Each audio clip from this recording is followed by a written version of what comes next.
దేవుడే ఉన్నాడు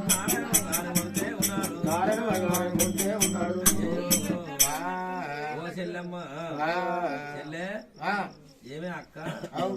ఎక్కడికైనా జంగమయ్య వచ్చాడు ఈ జంగమయ్య పొరుగురు పుచ్చగాడు మన ఊరికి వచ్చే చెరువు లేదు మన పుచ్చగాడు పొరుగురు చెరువు లేదు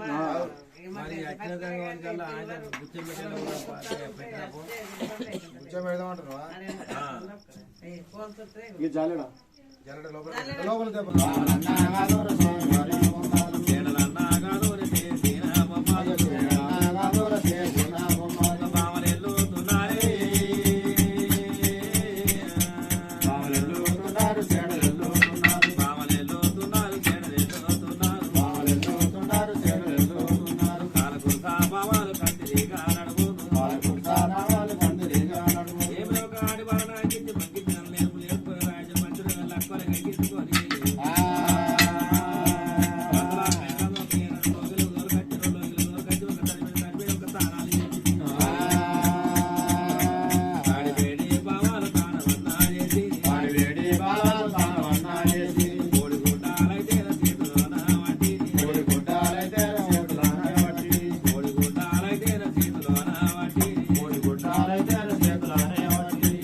మా ఎల్లమాకు ముండదోకు మల్లయ్యాకు వేలమాకు తినమాకు గౌడదేకి రత్నగిరికి పద్మదేకి వీరయ్యాకు కాడదేకి పోషమాకు జలపదేకి